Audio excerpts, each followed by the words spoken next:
দক্ষিণ এশিয়ার অর্থনৈতিক মানচিত্রে কি নতুন অধ্যায়ের সূচনা হতে যাচ্ছে? বদলে যেতে পারে বাংলাদেশ চীন সম্পর্কের দীর্ঘদিনের সমীকরণ।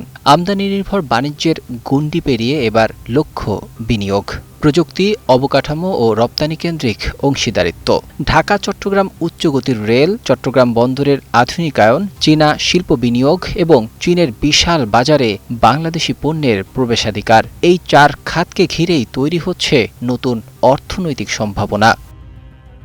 নগদ নিয়ে এলো হার না মানা হার অফার। সর্বনিম্ন 10,000 টাকা রেমিটেন্স নগদে পাঠালে থাকছে স্বর্ণের হার জেতার সুযোগ। বর্তমানে বাংলাদেশ ও চীনের বার্ষিক বাণিজ্যের পরিমাণ প্রায় 24 বিলিয়ন মার্কিন ডলার। তবে এর মধ্যে বাংলাদেশের রপ্তানি মাত্র 1 থেকে 1.3 বিলিয়ন ডলারের মধ্যে সীমাবদ্ধ। বিপরীতে আমদানি 22 থেকে 23 বিলিয়ন ডলারেরও বেশি। ফলে প্রতি বছরে 21 থেকে 22 বিলিয়ন ডলারের বিশাল বাণিজ্য ঘাটতি তৈরি হচ্ছে।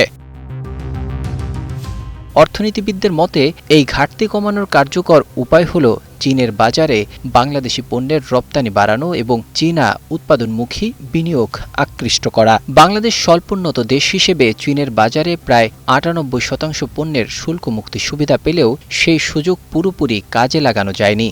তৈরি পোশাক, চামড়াজাত পণ্য, পাট পণ্য, হোম টেক্সটাইল, কৃষি পণ্য, প্রক্রিয়াজাত খাদ্য ও জেনেরিক ওষুধের মতো খাতে বড় সম্ভাবনা রয়েছে। তবে আন্তর্জাতিক মান, সার্টিফিকেশন, বিপণন ও বাজার সম্পর্কে সীমিত জ্ঞানের কারণে রপ্তানি কাঙ্ক্ষিত হারে বাড়ছে না। বাংলাদেশে চীনা বিনিয়োগও ধারাবাহিকভাবে বাড়ছে।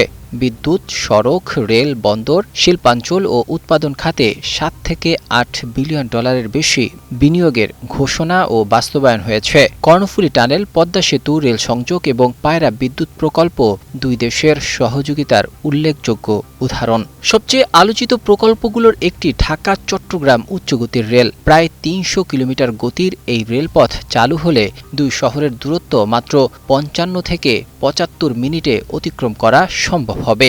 একই সঙ্গে চট্টগ্রাম বন্দরের বে টার্মিনাল ও মিরসরাই শিল্পাঞ্চলের উন্নয়ন দেশের উৎপাদন ও রপ্তানি সক্ষমতাকে নতুন উচ্চতায় নিয়ে যেতে পারে।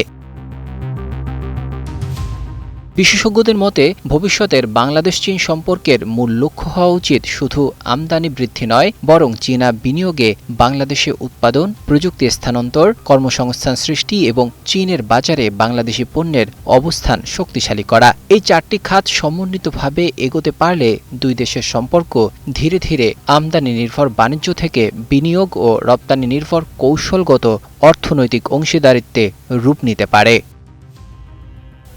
নাজমুল হক রাইয়ান, 21 টেলিভিশন।